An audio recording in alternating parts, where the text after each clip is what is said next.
हाँ जी, ध्यान ध्यान से सुनो जी। मैं डिस्कशन आपसे कर रहा था वीएससी पीआरटी, और वही सेम प्रॉब्लम क्या वीएससी पीआरटी पढ़ क्यों रहे हो? क्लियर ना? तो बड़ा सिंपल सा आंसर है, आपको शेप पता करने हैं मॉलिक्यूल्स के ना, क्योंकि ज्योमेट्रीज तो मुझे किसने दे दी? हाइब्रिडेशन ने दे दी कि sp3 है तो टेट्राहेड्रल है, sp2 है तो ट्रायंगल प्लेनर है, sp है तो लीनियर है, sp3d है तो tbp है ट्रायंगल बाइपिरामिडल है। ये सब उसने बता दिया मुझे, लेकिन मुझे शेप कंफर्म करने, तो फिर मुझे एक थ्योरी पढ़नी पड़ेगी जिसका नाम है आपके पास वैलेंस शेल, मतलब आउटर मोस्ट इलेक्ट्रॉन्स। क्लियर? वो कितने होंगे, या तो लोन पेयर या बॉन्ड पेयर या दोनों। अब अट्रैक्शन तो हो नहीं सकता, तो उनके बीच में क्या होगा? रिपल्शन ही होगा। तो नाम रख दिया हमने VSEPRT। सिज्विक पोवेल ने इसको स्टार्ट किया था। क्लियर? फाउंडेशन इन्होंने डाला। उसके बाद मॉडिफाइड फॉर्म में आपको जिस साइंटिस्ट ने दिया नाम है गिलेस्पी एंड नाइहोम। क्लियर? अब हमें समझना क्या है, बॉन्ड पेयर मतलब दो एटम्स के बीच, लोन पेयर मतलब एटम और लोन पेयर। जो अब हमें समझना क्या है कि जो आपका लोन पेयर है ना बच्चे, वो सिंगल न्यूक्लियस से बॉन्डेड है, तो ज्यादा फैला हुआ है, ज्यादा डिफ्यूज्ड है। अगर दो के बीच में बंध गया ना, तो लेस डिफ्यूज्ड होएगा। तो यहां फिर 2015 की नीट के पेपर में क्वेश्चन बन गया कि अगर एलपीबीपी के रिपल्शन चेक करो, मैंने कहा जी मैक्सिमम होएगा एलपीएलपी, फिर होएगा एलपीबीपी, फिर होएगा बीपीबीपी। तो ये क्वेश्चन ऑलरेडी बन चुका है 2015 में। ठीक है बच्चे? नेक्स्ट, अब मैं शेप की तरफ बढ़ रहा हूं, आपके लिए बड़ा सिंपल टास्क होएगा, कोई ज्यादा हैवी नहीं है। सुनो, अगर मेरे पास एन का वैल्यू 4 हो, N4 मतलब समझ रहे हो ना, sp3 हाइब्रिड, तो bond pair 4, lone pair 0, bond pair 3, loan pair 1, bond pair 2, loan pair 2। इससे नीचे में जा नहीं सकता। बच्चे कहते क्यों नहीं जा सकते? मैंने कहा जी एक बॉन्ड पेयर करूंगा, 3 लोन पेयर करूंगा, तो डायटोमिक बन जाएगा। और किसी भी डायटोमिक का शेप बाय डिफॉल्ट ही ऐसा है, एक एच एक सी एल, एक कार्बन एक ऑक्सीजन, एक नाइट्रोजन, एक नाइट्रोजन, एक ओ, एक एच एक एफ, एक एच एक सी एल। तो आप समझ गए कैसा शेप है? By default he line linear. तो उस पर दिमाग लगाने की नीड ही नहीं है। Diatomic are always linear. Diatomic कोई वेवी शेप कैसे हो सकता है यार? It is always linear. ठीक है बच्चे? तो बात समझने की क्या थी, अगर 4 बॉन्ड पेयर है, एक लोन पेयर है, तो 109 डिग्री का एंगल, शेप कैसा बनेगा? Tetrahedral, regular mean. Ammonia, 3 bond pair एक लोन पेयर, 107 पिरामिडल। इसके जैसा एक और बताऊं आपको, आपके 18th ग्रुप का P block elements group number 18, it is XeO3। ये भी sp3 हाइब्रिड है, 3 बॉन्ड पेयर है, एक लोन पेयर है, तो नाम दे दिया गया इसको क्या? Pyramidal. Shape is pyramidal, 3 bond एक lone pair, so it is pyramidal. तो जितना एलपीएलपी रिपल्शन बढ़ेगा, वाटर में है, जितना एलपीएलपी रिपल्शन बढ़ेगा उतना बॉन्ड एंगल क्या हो जाएगा? कम हो जाएगा। बच्चे कहते शो करके दिखाओ, मैंने कहा ये देखो, ये रिपल्शन बढ़ता जा रहा है, और इनके बीच का रिपल्शन जितना इनको ये दूर करेगा, ऐसे करके जितना इनको दूर करेगा, उतने बॉन्ड पास पास आ जाएंगे, तो बॉन्ड एंगल क्या हो जाएगा? कम हो जाएगा। ये पेज अगर आपको समझ में आ गया तो मैं अगले पेज पे जा सकता हूं। ठीक है जी? नेक्स्ट, मुझे इसके बाद एन का वैल्यू 3 मिला, मतलब sp2 हाइब्रिड हुआ। Bond pair 3, loan pair 0, bond pair 2, loan pair 1, 1 2 हो नहीं सकता, डायटोमिक हो जाएगा। तो जब तीनों की तीनों बॉन्ड पेयर हो तो बिल्कुल रेगुलर ज्योमेट्री। रेगुलर मतलब क्या हुआ? Triangle planar. लेकिन जैसे ही 2 बॉन्ड पेयर एक लोन पेयर आया, तो डिस्टोर्ट तो होना ही था, बेंट तो होना ही था, एंगुलर तो होना ही था। बच्चे कई बार इन वर्ड्स में भी कंफ्यूज रहते हैं, वो भी मैं आपको बता रहा हूं। बेंट बोल दो, एंगुलर बोल दो, डिस्टोर्टेड बोल दो, ये सब एक जैसे वर्ड्स हैं। कहानी खत्म। SO3 SO2 उसके एग्जाम्पल हो जाएंगे। जब n बराबर 2 तो tension free, it is always linear. sp hybrid is always linear. लेकिन जब मैं क्लास में VSCPRT पढ़ा रहा हूं, तो मेरा मेन फोकस जिस पर होएगा, वो मेन फोकस मेरा होएगा sp3d। sp3d, the major focus is on sp3d, क्योंकि मुझे पता है इसमें सीखने के लिए बहुत कुछ है मेरे पास। ध्यान से सुनना और समझना, यहीं से सिग्निफिकेंट रिपल्शन का कॉन्सेप्ट आपके सामने निकल कर आ जाएगा। कहीं कंफ्यूजन होगा मेरे को रोक लेना, ठीक है जी? तो main VSCPRT sorry, main VSCPRT किस पे अप्लाई कर रहे हो? sp3d पे। ठीक है जी? नाउ अगर मेरे पास 5 बॉन्ड पेयर हो, लोन पेयर 0 हो, वही सेम कॉम्बिनेशन बना ले। 5 plus 0 4 plus 1 3 plus 2 2 plus 3 1 plus 4 का कॉम्बिनेशन वैलिड नहीं है। इधर पहले वाले बीपी हैं, बाद वाले एलपीई हैं। ठीक है जी, सारे के सारे बॉन्ड पेयर हो तो रेगुलर, ट्रायगोनल, बाइपिरामिडल। ये लो जी, कौन है ये आपके पास बन गया है PCl5 sp3d। बॉन्ड पेयर का नंबर 5, लोन पेयर 0, तो रेगुलर ज्योमेट्री है। अब एक लाइन बोलनी है मैंने, जो जनरली बुक्स में लोन पेयर को लेके तो लिख देता है वो, लेकिन बॉन्ड पेयर को लेके लिखता नहीं है। सुनो क्या लिखा हुआ है, अगर sp3d हाइब्रिड स्टेट हो तो lone pair, double bond, large atom, ये हमारा ऑब्जर्वेशन है। ये वाला तो हमारा लोन पेयर हो ही गया। वापस सुन लो, इन sp3d, मैं लगाऊंगा इस पे 5 मिनट पूरे कम से कम। sp3do लोन पेयर हो गया, डबल बॉन्ड हो गया, लार्ज एटम हो गया, should be on equatorial position. ये इक्वेटोरियल पोजीशन पे होना चाहिए, शुड बी ऑन इक्वेटोरियल। कारण क्या है, इक्वेटोरियल पे जितने बच्चे क्लास में बैठे हैं सब जानते हैं 120 डिग्री का एंगल है। क्लियर, रिपल्शन कम होंगे, स्टेबिलिटी बढ़ जानी है। तो जब PCl5 था तो टेंशन फ्री, सारे के सारे अपनी अपनी जगहों पे भेज दिए, जाओ भी अपनी अपनी जगह पे, 3 इक्वेटोरियल पे, 2 एक्सियल पे। लेकिन जब SF4 आया ना पुत्र, SF4, तो कल आपको इसके लोन पेयर निकालने सिखाए थे। तो SF4 में सल्फर आउटर मोस्ट में 6 इलेक्ट्रॉन, 4 वैलेंसी है, 6 माइनस 4/2, एक लोन पेयर आ गया। तो हमारा ये क्वेश्चन है where should be this lone pair, तो हमारा आंसर आएगा 120 डिग्री। वो कौन है, इक्वेटोरियल। वाई नॉट 90, बच्चे 90 पे रिपल्शन ज्यादा लगेगा। तो सेम इन द ClF3 दो लोन पेयर है, दो loan pair should be on equatorial, again यहां अरेंज कर दिए। तो इसको हम बोलते हैं टी शेप, ये टी शेप है। इसको हम बोल देते हैं एनसीईआरटी की टर्म्स उठाऊं तो एनसीईआरटी से मैंने नकल मारी, एक तो सीसो शेप आ गया, डिस्टोर्टेड टेट्राहेड्रल शेप आ गया, एक फोल्डेड स्क्वायर शेप आ गया। SF4 सीसो है। और मैं फिर कह रहा हूं ये आपके लिए इसलिए इंपॉर्टेंट है क्योंकि group number 17 P block element में आपको SF4 SF6 SF2 ये सब पूछे हुए हैं। तो SF4 कैसा हो गया बच्चे, सीसो। उसने कहा सीसो के अलावा भी कुछ बोल सकते हो, मैंने कहा हाँ जी। डिस्टोर्टेड टेट्राहेड्रल, उसने कहा और भी कुछ बोल सकते हैं, मैंने कहा हाँ जी। फोल्डेड स्क्वायर, ये एक ही स्ट्रक्चर के 3 नेम है। कहते जी अगर 3 लोन पेयर हो तो मैंने कहा all should be on equatorial in sp3d, बार बार बोल रहा हूं बिकॉज वहां 120 डिग्री का एंगल है। तो मेरे को किसी ने कहा सर sp3 कभी लीनियर हो सकता है, पीछे चला गया मैं, सर sp3 कभी लीनियर हो सकता है, मेरा आंसर है NEVER, नेवर। सर sp2 कभी लीनियर हो सकता है, मेरा आंसर अगेन नेवर। उसने कहा sp लीनियर हो सकता है, मैंने कहा हो सकता क्या है ही लीनियर, ओनली लीनियर, sp। उसने कहा sp3d लीनियर हो सकता है, sp3d लीनियर हो सकता है, मैंने कहा हाँ हो सकता है, नेवर तो नहीं बोलूंगा मैं, conditionally when we have the 3 lone pairs, when we have the 3 lone pairs. देखो 3 लोन पेयर आते ही, अगर आप मेरे को समझ पा रहे हो, 3 लोन पेयर आते ही ये भाई साहब कैसे हो गए, लाइन। तो वापिस sp3 linear no, sp2 linear no, sp linear always, sp3d linear conditional when we have the 3 lone pairs.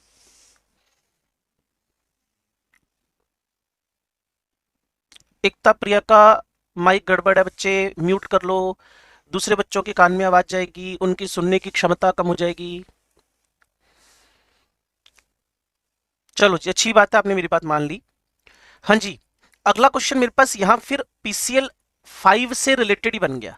मैंने कहा जी PCl3 Br2 PCl3 Br3Cl2 SOF4 इन तीनों को बनाना है। कहते बनाओ जी, पहले हाइब्रिड स्टेट निकाल ली, सब में sp3d है, sp3d है, sp3d है सभी के अंदर। मैंने कहा where should be the bromine, बच्चे कहते bromine should be on equatorial. मैंने कहा इसने तो एक्सियल पे लगा दिया, कहते गलत हो गया। Why bromine should be equatorial, चलो आप बताओ why bromine should be equatorial, why not chlorine. हाँ हाँ हाँ, है ना। तो जिसका साइज लार्ज होएगा that should be on equatorial, जिसका साइज लार्ज होएगा that should be on equatorial. Clear, in sp3d specially बार बार मेंशन कर रहा हूं, वही PBr3Cl2 में हुआ। और अगर आप इनके स्ट्रक्चर जान गए तो आपको डाइपोल मोमेंट आसान हो जाएगा, अगला टारगेट हमारा डाइपोल मोमेंट ही होएगा। अगर आप इनके स्ट्रक्चर जान गए तो आपका डाइपोल मोमेंट आसान हो जाएगा। तो PCl3Br2 में sp3d है, where should be the bromine, it should be on equatorial. अगर मैं आपसे Pi3Cl2 पूछ लूं तो आप कैसा बनाओगे, सजेस्ट करो।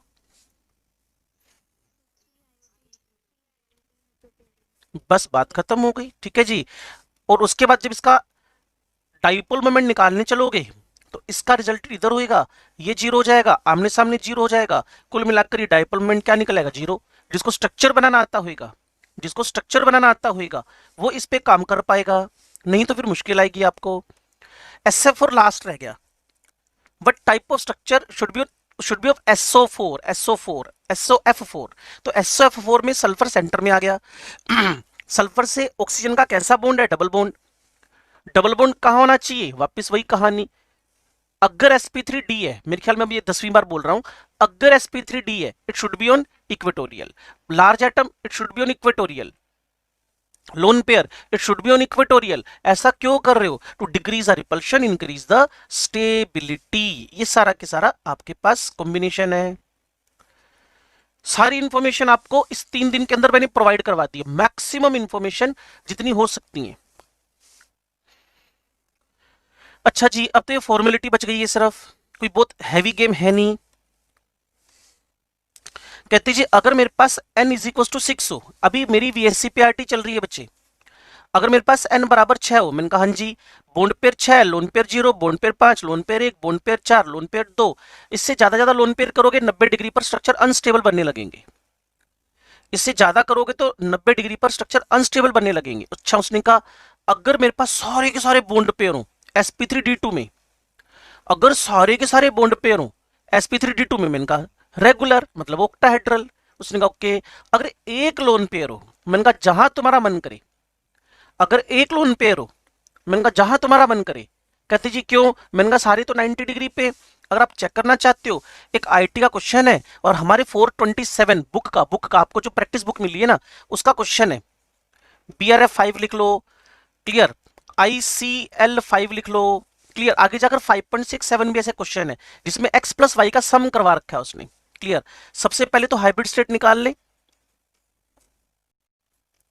इसकी हाइब्रिड स्टेट 7 + 5 12/2 sp3d2 हो गई। इस पे तो आप कंफर्म्ड हो। इसको जेई में डाला गया बहुत पुराने टाइम पे, लगभग 6-7 साल पहले। 0 से 9 के इंटीजर वाले क्वेश्चन आते हैं ना उसके अंदर, उसमें पूछा how many 90 degree angles, how many 90 degree angles in the BRF5।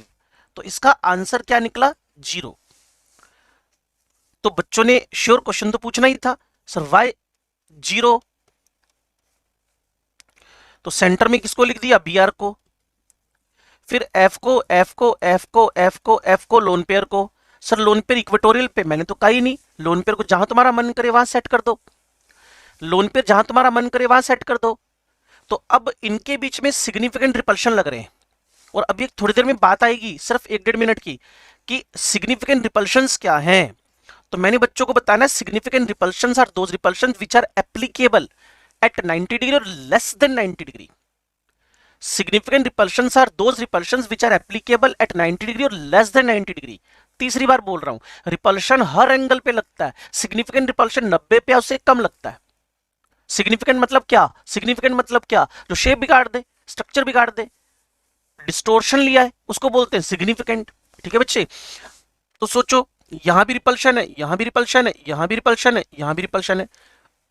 तो इतने सारे सिग्निफिकेंट रिपल्शन हमें दिख रहे हैं, इस वजह से कोई भी एग्जैक्ट 90 डिग्री एंगल हो ही नहीं पाएगा।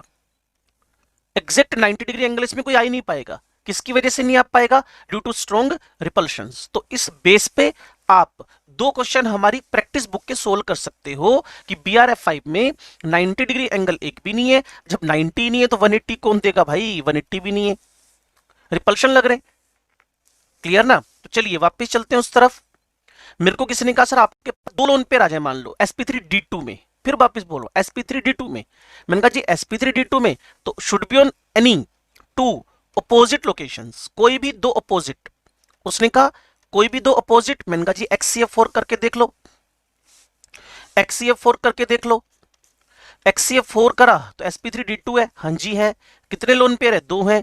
अपोजिट अपोजिट अपोजिट, उसने कहा ये तीनों, मैंने कहा तीनों नहीं एक, दिस ऑल आर सेम, मतलब ये तीनों एक ही स्ट्रक्चर है। अगर आप मेरी बात को लिटरली सुन पा रहे हो तो ये बुक देखो, पहले नंबर पे बुक ऐसे लिखी हुई है, दूसरे पे बुक ऐसे लिखी हुई है, तीसरे पे बुक ऐसे लिखी हुई है। तो क्या इसका प्लेनर शेप बिगड़ गया क्या? वापस सुनो, पहले में बुक ऐसे है, दूसरे में बुक ऐसे है, तीसरे में बुक ऐसे है तो एग्जैक्टली सेम ही ना। तो कोई बोलेगा दो लोन पेयर होने पे कहां अरेंज करूं? मैंने कहा if you have the two lone pair in sp3 d2 specially mentioned sp3 d2 then these two lone pair should be on opposite locations, opposite. उसने कहा ये तीन, मैंने कहा तीन मत बोलो बार बार, इट इज वन। ये एक ही स्ट्रक्चर है जिसको अलग अलग तरीके से रिप्रेजेंट किया हुआ है। बोलो भी किसी को कोई बात करनी हो मेरे साथ। sp3d3 में अब टेंशन फ्री हो गए हम लोग। sp3d3 में सारे के सारे बॉन्ड पेयर हो, रेगुलर, पेंटागनल, बाइपिरामिडल। अगर छह बॉन्ड एक लोन पेयर हो, ऐसे तो कॉम्बिनेशन बनाते हैं बच्चे हम लोग, 7 0 6 1 5 2, है ना। तो अगर एक लोन पेयर आ जाए तो आपने कहा इसको एक्सियल पे लेके जाना। मैं फिर कह रहा हूं, मैं sp3d3 में आ चुका हूं। उसने कहा एक लोन पेयर कहां अरेंज करूं? मैंने कहा 90 डिग्री। सर कभी आप इक्वेटोरियल बोल देते हो, कभी आप 90 बोल देते हो, जो आपका मन करा वही बोले जा रहे हो। मैं कहा मन से थोड़ी चल रहा हूं, मेरे हिसाब से। तो फिर अगर मैं अपने हिसाब से चलूं तो आपको बोलूं एक पेज का केमिकल बॉन्डिंग कर लो, पेपर में वही आना है। मेरे हिसाब से चल नहीं रहा ना काम, मेरे हिसाब से नहीं चलेगा, मेरे हिसाब से नहीं चलेगा। ऐसे चलेगा जहां मैक्सिमम एंगल है, जहां लीस्ट रिपल्शन है, मैक्सिमम स्टेबिलिटी आती है, there should be the lone pair. तो बच्चे ये 5 पेंटागनल वाले 72 डिग्री के एंगल है और 90 डिग्री वाले एंगल पे अरेंज होएगा एक लोन पेयर। तो अगर आप मेरी बात को एग्जैक्टली समझ पा रहे हो तो in sp3d3 where should be the single lone pair? Axial 90 degree, और जबकि इक्वेटोरियल वाले कैसे हैं? 72 डिग्री। मैक्सिमम डिस्टेंस पे होना चाहिए। और अच्छा दो लोन पेयर आ जाए, इनकी लोकेशन क्या हो? मैंने कहा शुड बी अपोजिट। दो लोन पेयर आ जाए कैसे होने चाहिए? Should be opposite. Should be opposite मतलब क्या? एक्सियल पे अपोजिट। और एक पेपर में क्वेश्चन आया था एक्सी f6 का। पहले तो हाइब्रिड स्टेट निकाल लें, 8 + 6 / 2 7 sp3d3। ठीक होगी बात? अब उसने कहा जी इसका शेप स्ट्रक्चर क्या है? मैंने कहा जी इसका शेप स्ट्रक्चर जो है वो बच्चों को ध्यान से देखना है। It is distorted octahedral. कहते जी डिस्टोर्ट क्यों हुआ? मैंने कहा भाई डिस्टोर्ट होने की वजह, इस पर एक लोन पेयर है। कहते लोन पेयर कहां से आ गया? मैंने कहा आप निकालो ना, जिनोन आउटरमोस्ट 8, बॉन्ड कितने बना रखे हैं? 6, 8 - 6 2 / 2 कितने लोन पेयर आ गए? 1। और वही लोन पेयर इसको क्या कर देगा? डिस्टोर्ट। तो मेरी किताब में जो थ्योरी किताब है ना, उसमें ये वाला स्ट्रक्चर बन रखा है, मैंने इसको एक्चुअल में गायब कर दिया है। मैंने कहा जी ये नहीं, जो मैं आपको बोर्ड पे सिखा रहा हूं that should be the correct. ये वाला स्ट्रक्चर, इसमें लोन पेयर कॉन्टिन्यूअसली स्ट्रक्चर पे रोटेट कर रहा है कॉन्टिन्यूअसली। तो ये जो है ना लोन पेयर, ये फिक्स लोकेशन में नहीं है, घूम रहा है, इसीलिए इसको कैप्ड कैप्ड कैप समझ गए ना, लोन पेयर का नाम है कैप। और शेप कैसा रखा है? ऑक्टाहेड्रल। सो XCF6, चलो छोड़ो, गोली मारो केमिकल बॉन्डिंग। इसी साल का 12वीं क्लास का ग्रुप नंबर 18, वहां एनसीईआरटी ने एक टेबल बना रखी है, XCO3, XCO4, XCOF4, XCO2F2, XCF2, XCF4, XCF6। उन्हीं में तो पूछ रखे हैं उनके शेप स्ट्रक्चर क्या है। तो XCF6 का शेप एनसीईआरटी में लिखा हुआ है डिस्टोर्टेड ऑक्टाहेड्रल, ये बनेगा exact distorted octahedral.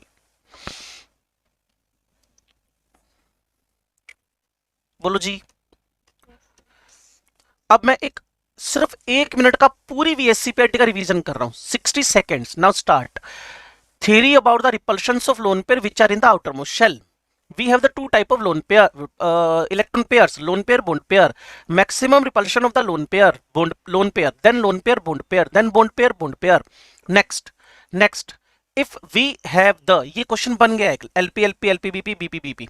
Then if we have the sp3 hybrid state, 4 bond pair regular, 3 bond pairs pyramidal, 2 bond pairs then water like bent. अच्छा जी sp3, then if 3 bond pairs, fast revision है बच्चे, ऐसे ही होएगा, 3 bond pairs regular mean trigonal planar, then sp2 में एक bond, 2 bond pair एक लोन पेयर, 2 बॉन्ड एक lone, bent angular, sp always linear, sp3d इसमें सुनो 5 bond pair regular tbp, 4 bond pair seesaw, 3 bond pair T bent angular, जो आप समझना चाहो, clear. Then 2 bond pair linear, और लार्ज एटम हो should be on equatorial, double bond हो should be on equatorial, clear. और डबल बॉन्ड लार्ज एटम और lone pair should be on equatorial. sp3d2 6 regular, 5 trigonal, square only pyramidal, square pyramidal, where should be the lone pair, any location is suitable. If 4 bond pair 2 lone pair, then 2 lone pair should be opposite 180 degree, आपस में आमने सामने। अच्छा जी, sp3d3 एक lone pair, अगर सातों bond pair है तो रेगुलर है, अगर एक लोन पेयर हो तो आप एक्सियल पे, दो लोन पेयर हो एक्सियल पे ऑपोजिट पे, बस सिंपल। ये कंप्लीट इसका रिवीजन हुआ। एक पुरानी वाली जो आपकी वीएससी पीआरटी थी ना बच्चे, पुरानी वाली वीएससी पीआरटी, उसमें डबल बॉन्ड को ट्रिपल बॉन्ड को हम बोलते हैं एसएसपी, सिंगल सुपर पेयर, जिसका आज के रेफरेंस में कोई मीनिंग नहीं है। कोई मेरे को पूछ लेगा how many SSPs in the carbon dioxide, single super pair, double triple bond को उन्होंने बोल रखा है सिंगल सुपर पेयर। एनसीईआरटी में पुरानी वाली जब वीएससी पीआरटी पढ़ोगे ना बच्चे, तो वहां लिखा मिलेगा आपको डबल ट्रिपल बॉन्ड को उन्होंने एसएसपी बोल रखा है, सिंगल सुपर पेयर। लेकिन मैं करंट सिचुएशन में आपको मना करता हूं कि ये फालतू की बकवास है, इसका कोई मीनिंग नहीं है। पुरानी थी, अब बहुत करेक्शन लग गए उसके अंदर, ठीक है ना। चलो, ये सब डिस्कशन हम कर चुके हैं। ये देखो, सिग्निफिकेंट रिपल्शन समझ में आ गई बात बच्चे। Where what is the significant repulsion, जो किसी का अपना अपना अपना अपना माइक बंद रखो, माइक बंद इसलिए रखो क्योंकि ना डिस्टरबेंस बच्चों को आ रही है। देखो ये आ रही है ना, ये देखो सिग्निफिकेंट रिपल्शन कब लगेंगे, 90 डिग्री पे या उससे कम डिग्री पे। Why these are known as a significant, because these are responsible to distort the structure. ठीक है जी, इतनी बात क्लियर हो गई आपको। तो अब इसमें कुछ बोलने लायक मेरे पास बचा नहीं है, बस एग्जाम्पल मैंने प्रैक्टिस कराई थी बच्चों को, आप भी कर लो। लो जी, ये मैंने बताया था एलपी का रिपल्शन एलपीबीपी से ज्यादा, अभी बोला ही था मैंने 60 सेकंड के रिवीजन में। ओके, मैंने बच्चों को कहा मैंने ClF3 ना ऐसे बनाना है। अब ये बना हुआ है ना, आपको भी पता है ये मेरे ख्याल में गलत ही बना हुआ है। ClF3 में बच्चे दोनों लोन पेयर तो इक्वेटोरियल पे होनी चाहिए ना, ठीक है। उसने कहा आपने एक्सियल पे लगा दिए, हो तो गलत ही गया। मैंने कहा गलत हो गया, क्यों गलत हो गया, व्हाई इट इज इनकरेक्ट। तो कहते जी आप चेक करो, एलपी रिपल्शन तो इसमें है नहीं, 0 है, लेकिन एलपीबीपी 6 है। मैंने कहा गिनाओ 6 कैसे, मैं गिना रहा हूं आपको। 90 डिग्री पे 1, 90 डिग्री पे 2, 90 डिग्री पे 3, गिनने में आ गए। 90 पे 1, 90 पे 2, 90 पे 3, ऐसी 3 नीचे हैं। किसी को वापिस गिनना है? चलो अच्छी बात है। अब जब मैंने इन लोन पेयर को इक्वेटोरियल पे लगा दिया तो 90 पे 1, 90 पे 2 और 2 ही नीचे हैं। तो एलपीबीपी रिपल्शन दूसरे वाले स्ट्रक्चर में कितने हो गए, सिर्फ और सिर्फ 4। तो which structure should be stable, जिसमें 6 रिपल्शन हो या 4 रिपल्शन हो, बिल्कुल सिंपल। इसीलिए वीएससी पीआरटी में एक कॉन्सेप्ट आया सिग्निफिकेंट रिपल्शंस का। सेम मैंने XCF2 के बारे में सिखाया बच्चों को। अब मैं मुश्किल से 60 सेकंड चुप रह सकता हूं अगर आप इस दोनों स्ट्रक्चर को ढंग से देख लो। मैंने लोन पेयर को इक्वेटोरियल की जगह पे एक्सियल पे लगा दिया पहले स्ट्रक्चर में, तो उससे एलपी रिपल्शन निकल आए। एलपी रिपल्शन सिग्निफिकेंट वाले, एलपी रिपल्शन निकला है सिग्निफिकेंट वाले।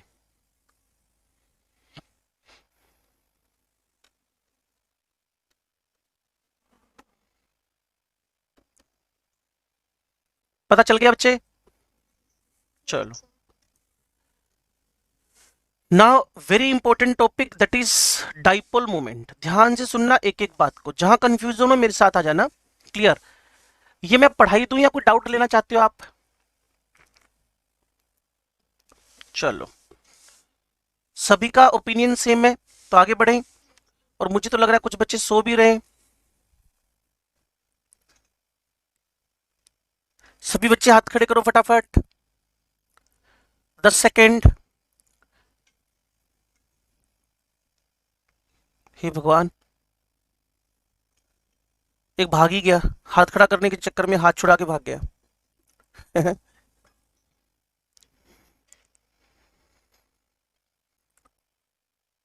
तीन बच्चों ने अभी तक हाथ खड़े नहीं किए हैं, उनको मैं इसकी फोटो लेके मैनेजमेंट को भेजता हूँ, वो अपने आप बाहर कर देंगे आपको ना, क्योंकि क्लास में बैठने का फायदा है क्या, फिर पेरेंट्स को खुश कर रहे हो, अपने आप को कर रहे हो, या गलत फहमी क्रिएट कर रहे हो किसी के आके ना। चलो बच्चे हाथ नीचे कर लो, जितने हैं कम से कम, विवेकानंद जी 10 ही बोले थे, मेरे पास 13 है। चलो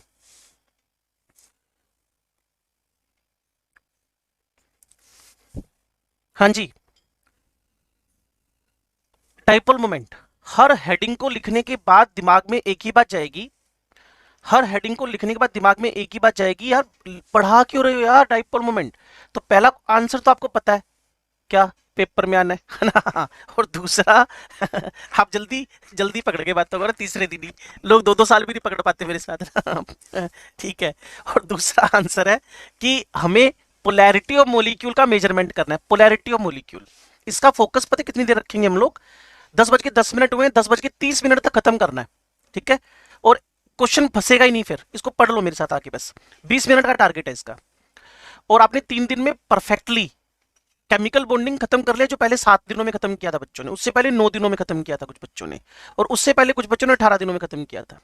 तो आपने 3 दिन में समेट दिया विद 100% डिस्कशन। सुनो, डाइपोल मोमेंट क्या कर रहे हो, मेजरमेंट कर रहे हैं पोलैरिटी का, इसलिए पढ़ना पड़ेगा डाइपोल मोमेंट।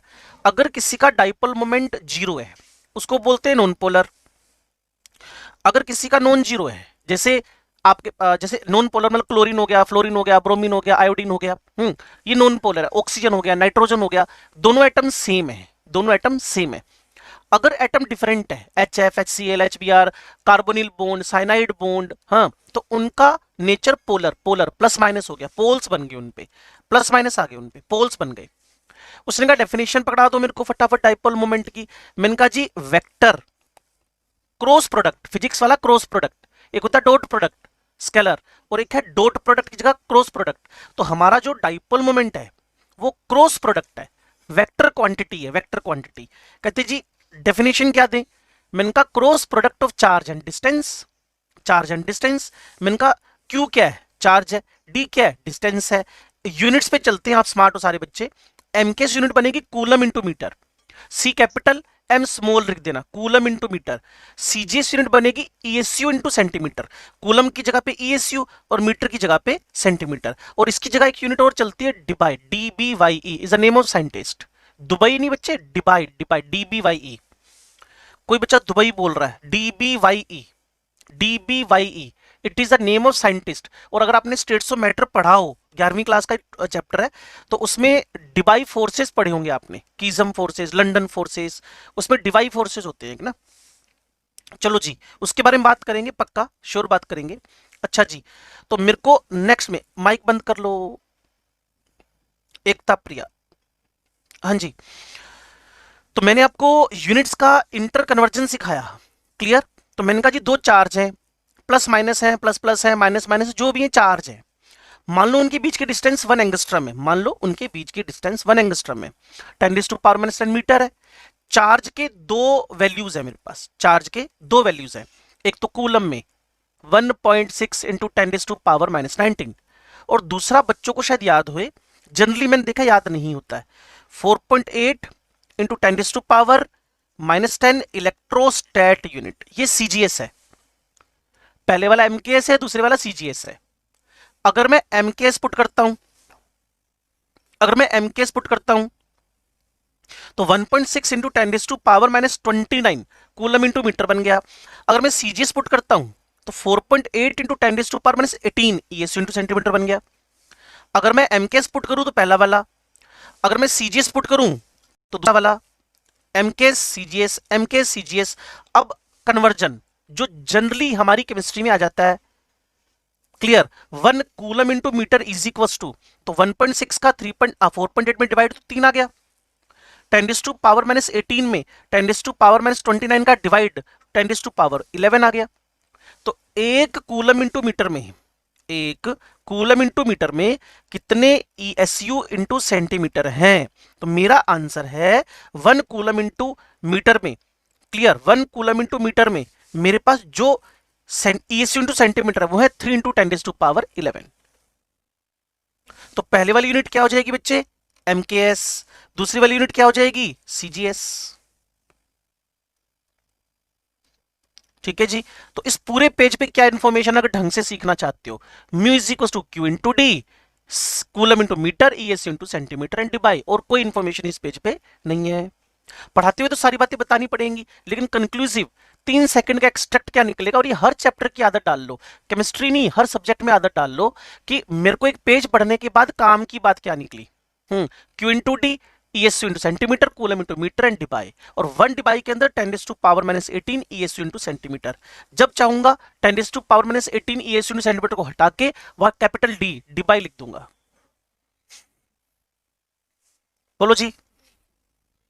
चलो नेक्स्ट है डिटर्मिनेशन। मुझे डाइपोल मोमेंट का डिटर्मिनेशन करना है, मुझे डाइपोल मोमेंट का डिटर्मिनेशन करना है। कहते करो जी। पहले डाइपोल मोमेंट के दो टाइप सीख लूं मैं, एक है ऑर्बिटल मोमेंट, दूसरा है बॉन्ड मोमेंट। एक है ऑर्बिटल मोमेंट, दूसरा है बॉन्ड मोमेंट। एक है ऑर्बिटल मोमेंट, वो किसकी वजह से होता है, मैंने कहा जी ड्यू टू लोन पेयर। दूसरा है बॉन्ड मोमेंट, ये किसकी वजह से होता है, ड्यू टू बॉन्ड। मैंने कहा जी इनकी डायरेक्शन क्या है, कहते जी टूवर्ड्स मोर इलेक्ट्रोनेगेटिव एलिमेंट।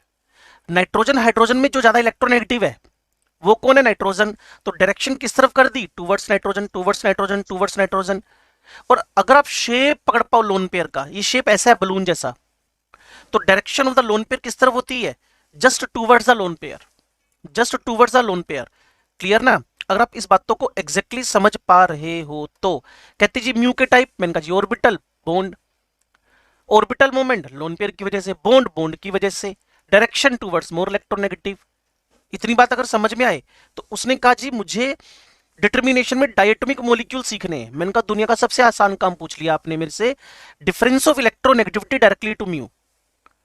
जितना इलेक्ट्रोनेगेटिविटी का डिफरेंस बढ़ेगा, जितना इलेक्ट्रोनेगेटिविटी का डिफरेंस बढ़ेगा उतना डाइपोल मोमेंट बढ़ेगा। HF HCl HBr HI, maximum polarity, maximum polarity किसकी हुई, HF की। ये डाई एटॉमिक मॉलिक्यूल्स का डिस्कशन हुआ। इस पूरे पेज का कंक्लूजन निकालो, इस पूरे पेज का पेपर के लिए कंक्लूजन निकाल दूं, direction towards more electronegative, difference of electronegativity directly to mu. इस पेज का और इस पेज का कंक्लूजन समझ में आ गया आपको। चलो जी, अब मुझे पॉली एटॉमिक मॉलिक्यूल्स पे जाना है। मैंने क्या कहा, जितने भी पॉली एटॉमिक मॉलिक्यूल्स हैं, जितने भी पॉली एटॉमिक मॉलिक्यूल्स हैं उनमें vector sum of bond and orbital moment होएगा।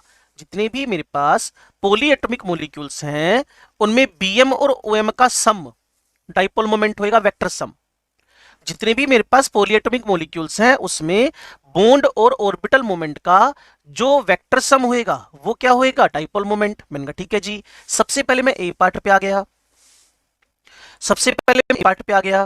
कहते जी समझाओ इसको।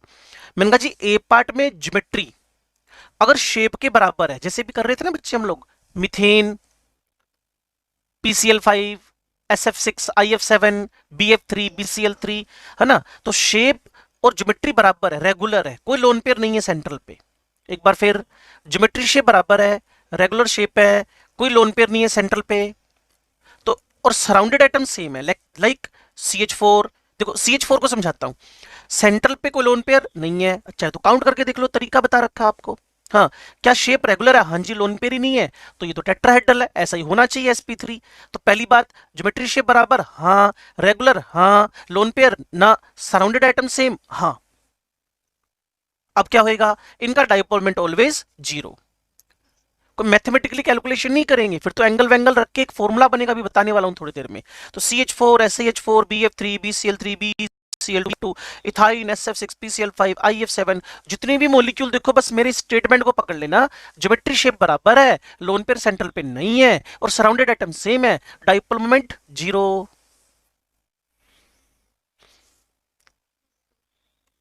अगली बात, लो जी, शेप ज्योमेट्री बराबर नहीं है। मैंने कहा ठीक है, अब यही आना था, दूसरा तो और क्या आएगा। पहले शेप ज्योमेट्री बराबर, अब नहीं है, बिल्कुल ठीक है। शेप ज्योमेट्री बराबर नहीं है, सेंट्रल एटम पे लोन पेयर है, सराउंडिंग एटम सेम है, लेकिन मॉलिक्यूल के ना दो इक्वल हाफ हो सकते हैं।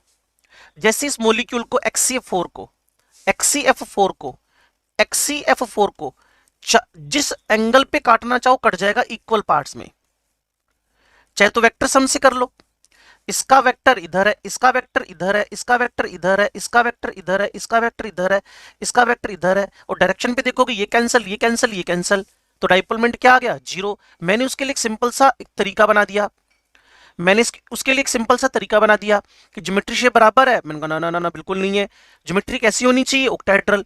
शेप कैसा होना चाहिए, वो तो जहां बन गया प्लेनर।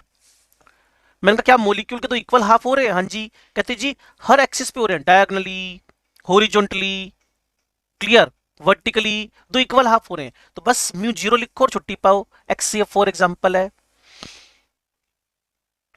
अब तीसरी तो कंडीशन ही नहीं बनी कोई, कहते अगर ए बी ना लगे तो म्यू नॉन जीरो, अगर ए और बी ना लगे तो म्यू नॉन जीरो। जैसे PCl5, ammonia, PH3, SF2, SF4, water, अगर पहली दूसरी कंडीशन ना लगे तो म्यू नॉन जीरो, बस कहानी खत्म, और है ही नहीं कुछ इसमें। ठीक है जी। अब मुझे PCl3, Br2, PBr3, Cl2 जो ऑलरेडी मैं आपको बता चुका था, क्लियर। मैंने PCl3, Br2 का स्ट्रक्चर बनाना है, बच्चे स्मार्ट थे, पहले हाइब्रिड स्टेट निकाली, फिर बड़े वाले एटम को, अब ये वाला स्ट्रक्चर देख रहे हो आप, इज इट करेक्ट और इनकरेक्ट, बिल्कुल परफेक्ट पकड़ लिया आप लोगों ने, ठीक है। तो PCl3Br2 ऐसे बनना चाहिए, Br Cl, ये सही है। तो इसमें एक्सिस तो कैंसिल हो गए, एक्सिस तो कैंसिल हो गए बच्चे, ये वाले आमने सामने, लेकिन इसका इक्वेटोरियल कैंसिल नहीं हो रहा। आपको पता है कि अगर मैथमेटिकली इसके कोऑर्डिनेट्स बनाकर इसका रिजल्टेंट डाइपोल देखें ना इन दोनों Br का, तो यहां सेंटर में निकलेगा, तो इस Cl का इस बिल्कुल सामने वाले कोऑर्डिनेट के साथ कैंसलेशन नहीं हो पा रहा, दैट्स वाई इसका म्यू क्या है, नॉन जीरो है। अगर आप एग्जैक्टली बातों को पकड़ पा रहे हो तो ठीक है जी। और अगर मैं इसी PBr3Cl2 लिख लूं तो बच्चे स्मार्ट थे, कहते जी sp3d है, बड़े एटम तीन है, तीनों को इक्वेटोरियल पे लगाओ। मैंने कहा जी लगा दिया, तीनों के इक्वेटोरियल पे लगाओ, मैंने कहा जी लगा दिया। कहते जी इस Br से इसका रिजल्टेंट Br कैंसिल हो गया, ये आमने सामने कैंसिल हो गया, म्यू जीरो हो गया।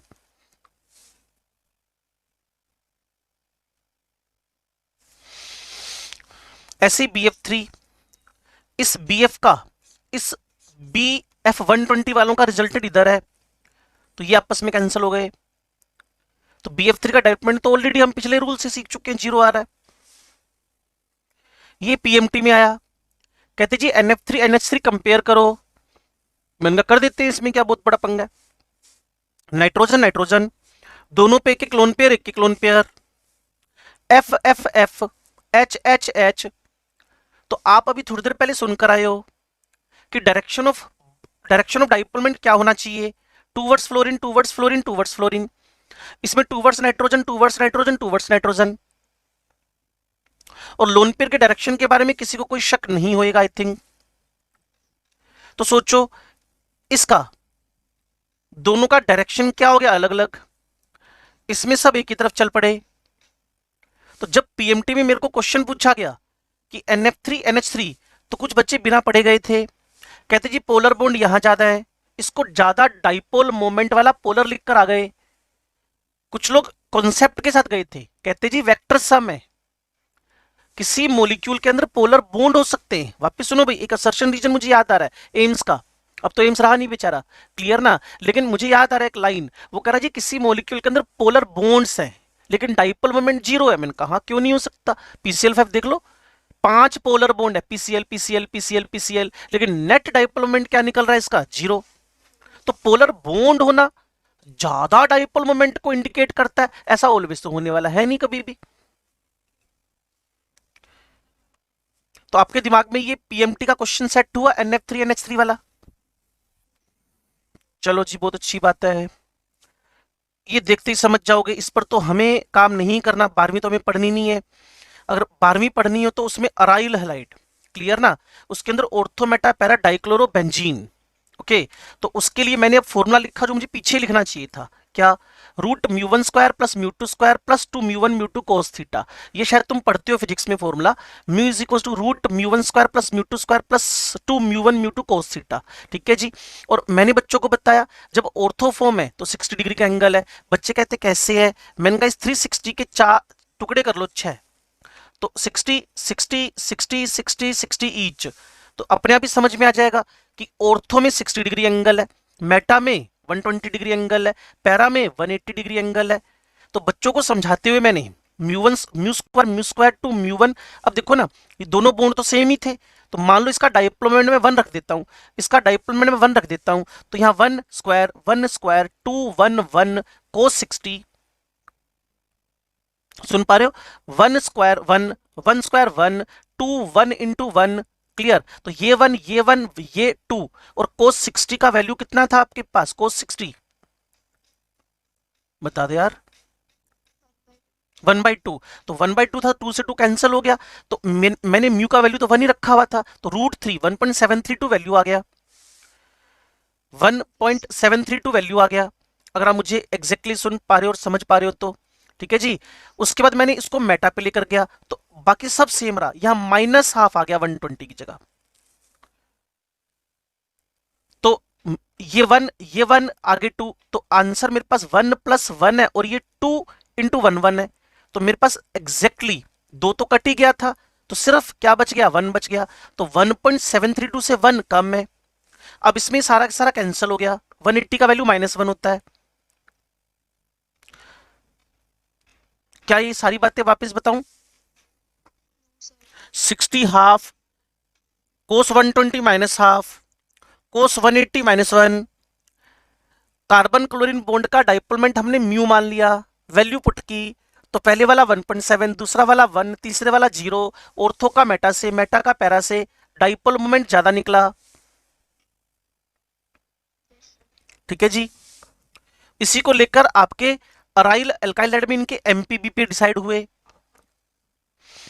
उसके बाद फिर मैंने बच्चों को थोड़ा प्रैक्टिस के लिए बोला, मैंने कहा प्रैक्टिस कर लो हल्की हल्की, तो मैंने 3 क्लोरो 1 2 3 एक दूसरे के मेटा पोजीशन पे अरेंज करके यहां अरेंज कर दिया, तो बच्चे कहते सर ये कैंसिल हो गया आपस में, मैंने कहा परफेक्ट, और ये कौन सी बच गई, मेटा, ये आपस में कैंसिल, ये कौन बच गया, ऑर्थो, तो इस ऑर्थो का इस ऑर्थो के तो बराबर हो जाएगा वैल्यू, क्लियर। और ऑर्थो का मेटा से ज्यादा होता है, तो बच्चे कई बार 4 4 5 5 सीएल देखकर घबरा जाते हैं, मैंने कहा जो आमने सामने वो कैंसिल कर दो, फिर रिजल्टेंट 2 सीएल एक दूसरे से मेटा, 2 सीएल एक दूसरे से ऑर्थो, 2 सीएल एक दूसरे से ऑर्थो, ऑर्थो का मेटा से मेटा का पैरा से ज्यादा था। और अब थोड़ा सा नजर इस तरफ मारना, एक क्वेश्चन मेरे बुक में जो आपको प्रैक्टिस बुक मिली है उसके अंदर मेटा का और क्लोरोबेंजीन का कंपैरिजन करवा रखा है, मैंने कहा जी क्लोरोबेंजीन का मान लो मैंने म्यू लिया था, म्यू, तो मेटा का भी क्या निकला हुआ है, म्यू, तो इन दोनों का रेशियो क्या आ गया, 1। हाँ, उसने कहा कि अगर आप क्लोरोबेंजीन और मेटा डाइक्लोरोबेंजीन का डाइपोल मोमेंट कंपेयर करते हो, what should be the ratio, मैंने कहा जी 1।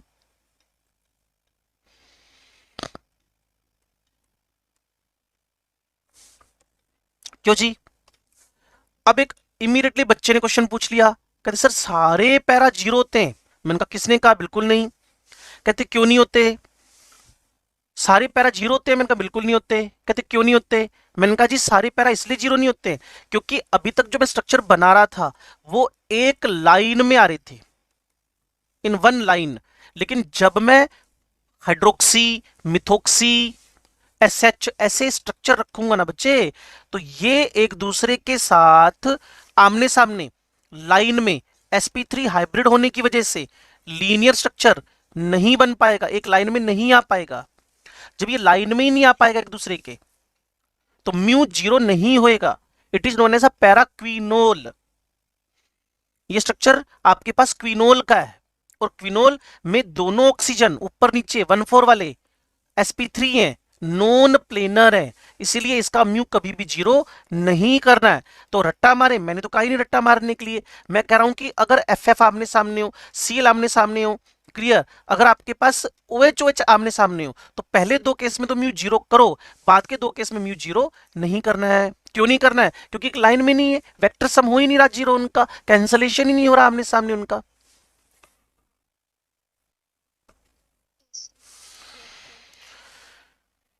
अब सिस ट्रांस की बात चली, अगर ट्रांस स्ट्रक्चर हो, पहले वाला ट्रांस है, आमने सामने सेम ग्रुप हो तो जीरो, नहीं हो तो नॉन जीरो। सिस का नॉन जीरो है, ट्रांस का जीरो है। तो उसने कहा क्या सारे ट्रांस का जीरो होता है? मैंने कहा ना, ये पहले एआर हुआ करते थे ये। All the transform have the, अभी भी ऑर्गेनिक केमिस्ट्री के एल्केन एल्किन एल्काइन में आपको मिलेंगे, कोई बुक सोल्व करोगे ना तब मिलेंगे। All the transform in the geometrical isomerism have the zero dipole moment. मैंने कहा ऐसा थोड़ी होता है, ट्रांसफॉर्म तो इसको भी बोलोगे तुम। दो एच एच अपोजिट है, C L B R opposite है, तो इसका म्यू जीरो थोड़ी है, इसका तो नॉन जीरो है। सारे सारे ऑर्थोफॉर्म का म्यू जीरो, मैंने कहा ऐसे थोड़ी होता है। उसी पैरा का डाइपोल मोमेंट जीरो है, उसी 1,4 का डाइपोल मोमेंट जीरो है, जिसके आमने सामने सेम ग्रुप लगे हो, जिसे वो कैंसलेशन हो जाए किसका? दो डाइपोल्स का। ये 12वीं क्लास की ऑर्गेनिक केमिस्ट्री का क्वेश्चन है। मीथेन के क्लोरो डेरिवेटिव्स, पहला मिथाइल क्लोराइड, दूसरा मिथाइलिन क्लोराइड, तीसरा क्लोरोफॉर्म, चौथा CCl4। मैंने बच्चों से पूछा इन चारों में से किसका जीरो बताओगे, इन चारों से किसका जीरो बताओगे? मेरी हेल्प बच्चों ने कर दी थी तब, CCl4। तो इसी को कोड बना दिया एक सिंपल सा कि number of chlorine inversely to the mu. तो जितने क्लोरीन ज्यादा उतना डाइपोलमेंट कम, तो डी का डाइपोलमेंट सबसे कम है, दैट इज जीरो। आपने मेरे को बिल्कुल परफेक्ट बताया, ABCD करके कोड बन गया।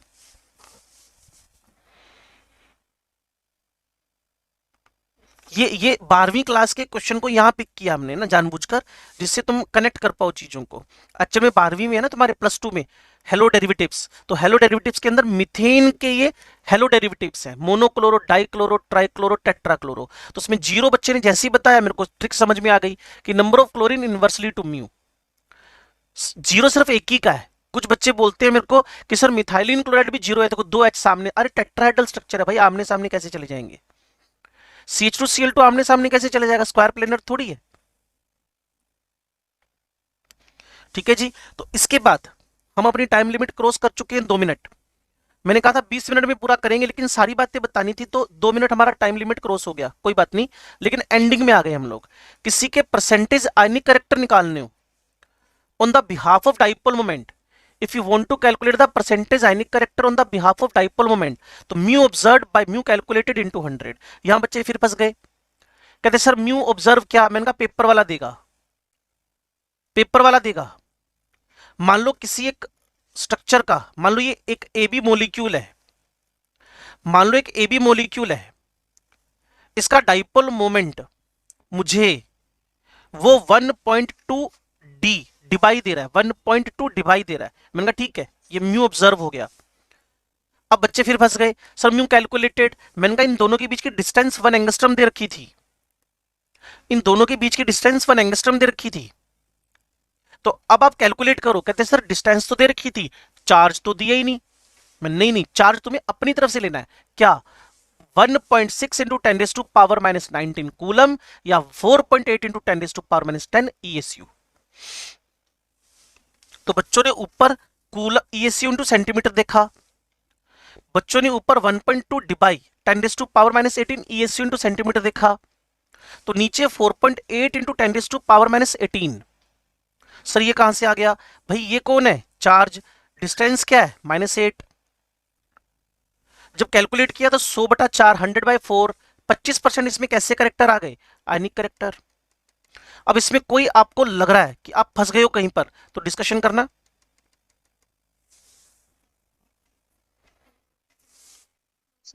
चलो जी, फजान रूल से ज्यादा अच्छा है कि हम बात किसके बारे में कर लें? MOT, molecular orbital theory.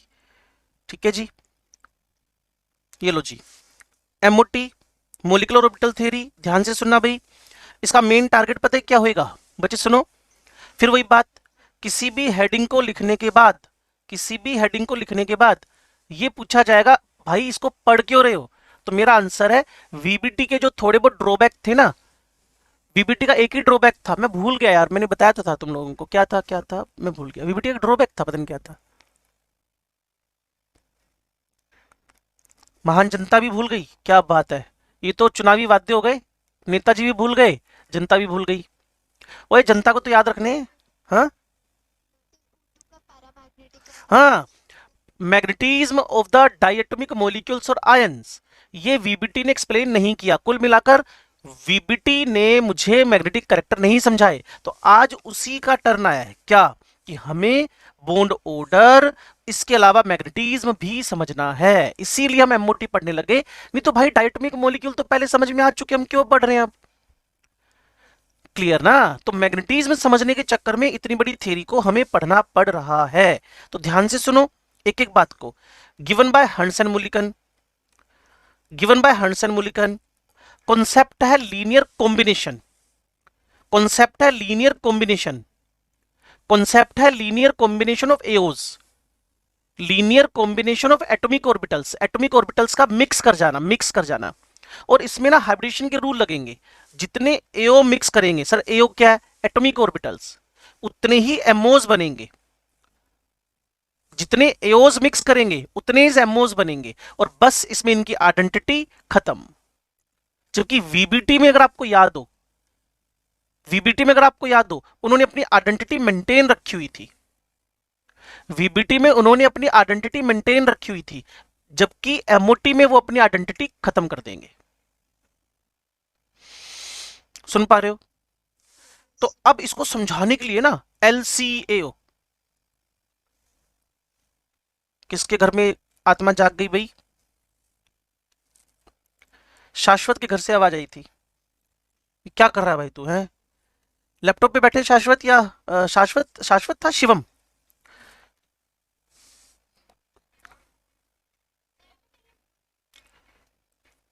हे शिवम, हे शिवम, ठीक हो? बैकग्राउंड से साउंड्स आ रही हैं। ओके, तो माइक ऑफ कर लो पुत्र जी। क्वेश्चन पूछते हुए आप स्टार्ट कर लेना। इसका बहुत बेस्ट सिस्टम है ये तो। हाँ जी, लीनियर कॉम्बिनेशन एटॉमिक ऑर्बिटल्स, ध्यान से सुनो। पहला वेव कॉन्सेप्ट, एक नहीं चार चार तरीके से समझाया। यहां थोड़ी फिजिक्स लगेगी आपकी। क्लियर? क्या कि मेरे पास किसी भी एटम को इंडिकेट करने का तरीका, उसका ऑर्बिटल, और ऑर्बिटल को इंडिकेट करने का तरीका वेव। उसने कहा जो वेव है ना एओज, एओज, दूसरी बार बोल रहा हूं, LCAO, linear combination of atomic orbitals. मैंने कहा बिल्कुल ठीक है, perfect line. Linear combination, linearly combined, कौन? एओज। मैंने कहा एओ को रिप्रेजेंट करो, कहते वेव से कर दो। मैंने कहा वेव एक दूसरे के साथ दो तरीके से सुपर इंपोज हो सकती है, मिक्स हो सकती है, कंबाइन हो सकती है। तीसरी बार बोल रहा हूं, मुझे मोलिकुलर ऑर्बिटल्स बनाने, कहते बनाओ।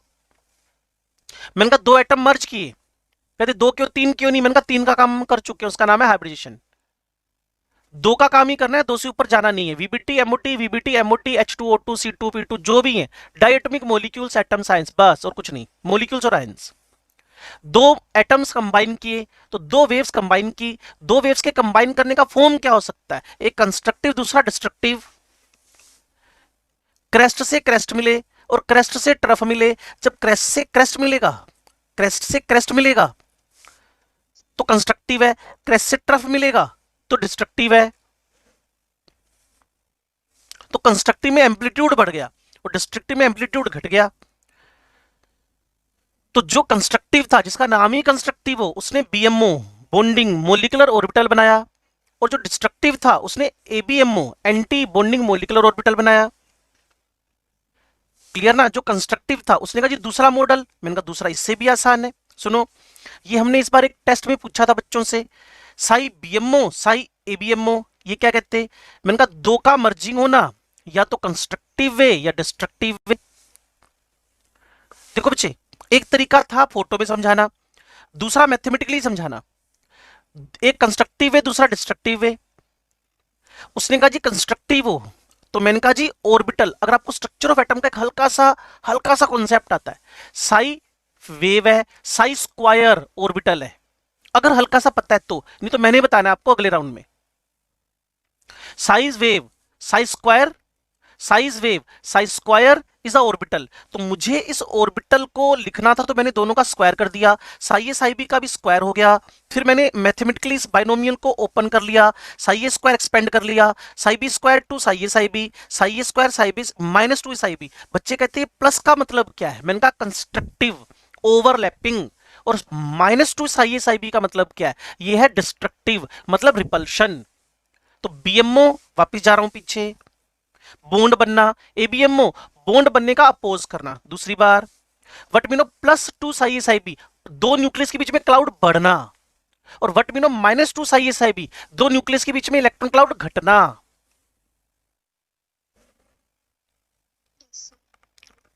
ठीक है, ये दूसरा तरीका। अब तीसरा तरीका, मतलब अपने आप को सेटिस्फाई कर रहा है बार बार बोल बोल के। वो कह रहा है जी वन एस से मर्ज किए। मैंने कहा ठीक है जी, वन एस मर्ज किए तो एक सिग्मा बना, दूसरा सिग्मा स्टार बना। मैंने कहा जी एस एस ओवरलैपिंग से तो सिग्मा ही बनता है, एक बना सिग्मा, दूसरा जितने मिक्स होंगे उतने बनेंगे। अब ये दुनिया में नहीं रहे, ये दोनों इस दुनिया में नहीं है, ये खत्म हो चुके हैं। इनका नाम क्या है, इनका नाम क्या है, atomic orbitals. Atomic orbitals combine to each other they will form the molecular orbitals. एक का नाम सिग्मा, दूसरे का नाम सिग्मा स्टार। एक की एनर्जी घट गई, दूसरी की एनर्जी बढ़ गई। जिसकी घटी उसको बोलते हैं स्टेबलाइजेशन, जिसकी बढ़ गई चैप्टर के एंड से, शुरुआत से लेकर एंड तक उसी बात पे वापस आ गए। किस बात पे वापस आ गए कि जब एनर्जी बढ़ेगी तो बॉन्ड का डीस्टेबलाइजेशन होएगा, और जब एनर्जी घटेगी तो स्टेबलाइजेशन होएगा। जहां से चले थे वहीं आगे वापस। ठीक है भाई। तो अब एसएस मिक्सिंग से दो एओस बने, एक का नाम बीएमओ, एक का नाम एबीएमओ। एक एनर्जी घट गई, दूसरे की बढ़ गई। अब ध्यान से सुनो बच्चे, इसके बाद ये लो जी, दो न्यूक्लियस के बीच ये क्रेस्ट, ये क्रेस्ट, ये क्रेस्ट, ये ट्रफ। जब दो न्यूक्लियस मर्ज किए, सॉरी दो न्यूक्लियस के क्रेस्ट, दो एटम्स के क्रेस्ट क्रेस्ट मर्ज किए, ये प्लस प्लस क्रेस्ट को दिखा रहा है, ये प्लस माइनस क्रेस्ट और ट्रफ को दिखा रहा है। तो दो न्यूक्लियस के बीच में इलेक्ट्रॉन क्लाउड बढ़ गया और दो न्यूक्लियस के बीच में इलेक्ट्रॉन क्लाउड घट गया। अब एक छोटी सी बात पूछूंगा, ध्यान से सुनना। ये हाथ न्यूक्लियस, ये दूसरा हाथ न्यूक्लियस, इसके बीच में 50 पेज पड़े हैं, इतनी दूरी है इनके बीच में, इतनी डिस्टेंस है, और इलेक्ट्रॉन भरे पड़े हैं। और दूसरी कंडीशन ये वाली है, इसके पैरेलल में एक और, ये दो न्यूक्लियस है, उनके बीच में इलेक्ट्रॉन क्लाउड बड़ा कम है, बड़ा कम है। तो सही सी बताना, पहले वाले में रिपल्शन ज्यादा होएगा न्यूक्लियस न्यूक्लियस बीच, सेकंड वाले में होएगा रिपल्शन ज्यादा होएगा ना। तो वो कौन है, एबीएमओ। वो कौन है, एबीएमओ। तो मेरे से एक जगह पे क्वेश्चन पूछा उसने, डेल्टा डैश डेल्टा ज्यादा कौन, डेल्टा डैश डेल्टा ज्यादा कौन। मैंने कहा जी डेल्टा डैश ज्यादा। कहते क्यों, क्योंकि दो न्यूक्लियस के बीच में क्लाउड कम था, दो न्यूक्लियस के बीच में क्लाउड कम था, रिपल्शन हो गया। दो न्यूक्लियस के बीच में क्लाउड ज्यादा था, रिपल्शन, दो न्यूक्लियस के बीच में क्लाउड कम था, रिपल्शन ज्यादा हो गया। और दो न्यूक्लियस के बीच में क्लाउड ज्यादा ज्यादा इलेक्ट्रॉन क्लाउड ज्यादा, तो रिपल्शन डाउन, स्टेबिलिटी बढ़ गई। अब मैं मुश्किल से आधे मिनट में चेंज कर देता हूं सबको। कहते जी क्या कर रहे हो, मैंने कहा एमओटी। क्यों कर रहे हो, मैग्नेटिक प्रॉपर्टी सीखनी थी। किसने दी, हंडमुलिकन ने। कॉम्बिनेशन किसका, एओस का। एओस कंबाइन किए तो दो दो दो दो दो एमओ बन गए, एक का नाम बीएमओ, दूसरे का नाम एबीएमओ। इतनी कहानी है बस। बीएमओ बनने में और एबीएमओ बनने में अगर आप बात को ऑब्जर्व करो, हल्का सा स्ट्रक्चर ऑफ एटम लगता है यहां पे। दो न्यूक्लियस के बीच में क्लाउड भरा पड़ा है और दो न्यूक्लियस के बीच में क्लाउड कम हो गया, तो वो प्लेन जहां इलेक्ट्रॉन के मिलने की प्रोबेबिलिटी मिनिमम हो उसको क्या बोलते हो, नोडल प्लेन। तो सिग्मा में नोडल प्लेन 0 है और सिग्मा स्टार में 1 है। ऊपर सिग्मा बना, नीचे सिग्मा स्टार बना। ये देखो जी, फिर मैंने एस और पी की मर्जिंग, देखो ना, वीबीटी की सारी बातें उठाकर इसने अपने पास रख ली। बस उसने वीबीटी से तो आपको थोड़ा सा डिफरेंशिएट करके दिखाना था, तो वो वहां प्योर ऑर्बिटल को मेंटेन रखे हुए है। अगर मान लो आप वीबीटी कर रहे होते ना बच्चे, यहां पे वीबीटी कर रहे होते तो आप ऐसे लिख देते इसको, है ना। अब आप वीबीटी तो कर नहीं रहे तो आपने ऐसे लिखा नहीं, आपने इसको इस फॉर्म में लिख दिया। और दो न्यूक्लियस के बीच में इलेक्ट्रॉन क्लाउड भरा हुआ है, कैसे, क्रेस्ट विद क्रेस्ट। ये जो प्लस प्लस है ना बच्चे, इसको गलती से भी मैथमेटिकल मत मान लेना, ये क्रेस्ट क्रेस्ट को इंडिकेट कर रहे हैं। और ये वाली ओवरलैपिंग वैलिड थी नहीं, नो बॉन्ड लिख दिया। ये तो आपको वीबीटी से पता है सारी बातें। तो वीबीटी एमओटी में सिर्फ इतना डिफरेंस है कि आपको बस बॉन्ड ऑर्डर का एक फॉर्मूला मिल जाएगा। वो कौन सा फॉर्मूला बता रहा हूं मैं आपको अभी, पहले तो इसको समझो। ये दोनों एक दूसरे के साथ सिग्मा, ये दोनों एक दूसरे के साथ पाई, ये दोनों एक दूसरे के साथ पाई स्टार, ये क्रेस्ट, ये ट्रफ। वापस बताऊं, ये plus plus plus sigma bond, ये zero overlapping, plus plus plus crest with crest, crest with crest with crest, trough with trough, लेकिन साइडवाइज तो pi, crest with trough, trough with crest, तो pi star बनेगा। तो sideways से pi bond ना।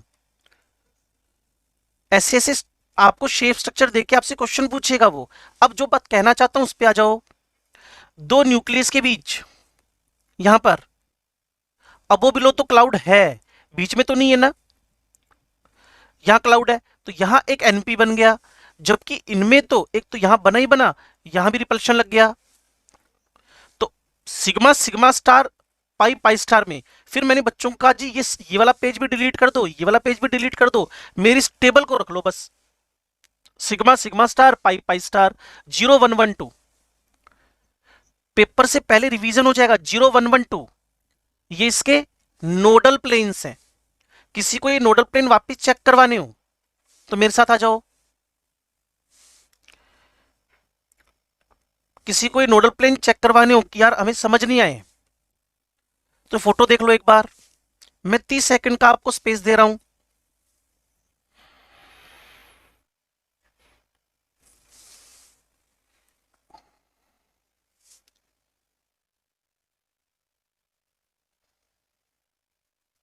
Dipole moment, molecular orbital theory, hybridisation, VSEPRT, VBT, इनका अगर ढंग से रिवीजन होता है तो आपका इनऑर्गेनिक बहुत आसान हो जाएगा।